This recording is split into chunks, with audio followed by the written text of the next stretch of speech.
कई बार मैं घरों में जाती हूँ तो बहनें अपने बच्चों को पास में लाती हैं और कहती हैं, बहन जी हमारा बच्चा बड़ी अच्छी पोइम सुनाता है।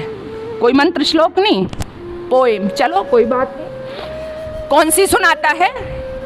एक बहन जी लेके आई, बच्चे से कहा पोइम सुनाओ बहन जी को। बच्चे ने पोइम सुनाई। कौन सी पोइम? रैन रैन गो अबे। कौन सी? रैन रैन गो अबे। क्या मतलब? क्या मतलब? बारिश बारिश तुम चली जाओ, भाग जाओ। अच्छा, मैं आपसे बात करना चाहती हूँ, वो बहन जी नहीं, मैंने ज्यादातर बच्चों को देखा है जो हम पाठ्यक्रम में पढ़ा रहे हैं, रैन रैन गो अबे। अच्छा, इस देश में करोड़ों बच्चे इसको गा रहे हैं, रैन रैन गो अबे, और भगवान इनकी प्रार्थना को सुन ले।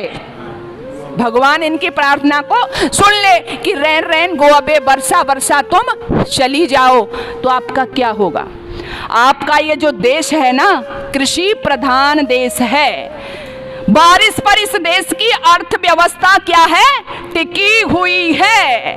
और रैन रैन गो अबे तो ये कहाँ के लोग गा सकते हैं? क्योंकि इंग्लैंड में, यूरोप में वर्षा रहती है, शाम को बच्चे निकल नहीं सकते, कभी भी बारिश हो जाती है, तो वहाँ के लिए ये पोइम ठीक है।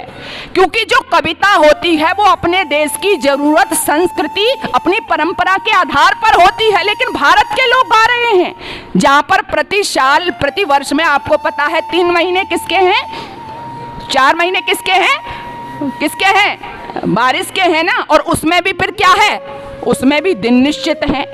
तो हमारे यहाँ वर्षा की बहुत बड़ी आवश्यकता है। इसलिए आपने देखा होगा हमारे यहाँ बहुत से साहित्य लिखे गए। संस्कृत में महाकवि कालिदास ने मेघदूत लिखा, और उस मेघदूत के अंदर इतना सुंदर वर्षा का वर्णन है, जो संस्कृत पढ़ने वाले हैं वो जानते हैं कि वो कहीं अन्यत्र आपको नहीं मिल सकता।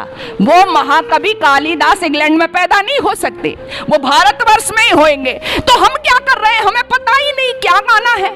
क्यों? क्योंकि हम क्या हो गए हैं? क्या हो गए हैं? नकलची हो गए हैं। लेकिन एक बड़े बुजुर्ग कहा करते थे कि नकल के लिए भी क्या चाहिए, है ना? क्या चाहिए? अकल चाहिए। लेकिन हम नकल तो कर रहे हैं, अकल को हमने क्या कर दिया? हटा दिया है। और एक बात और ध्यान रखना कि नकल से कभी भी हम मौलिक नहीं हो सकते।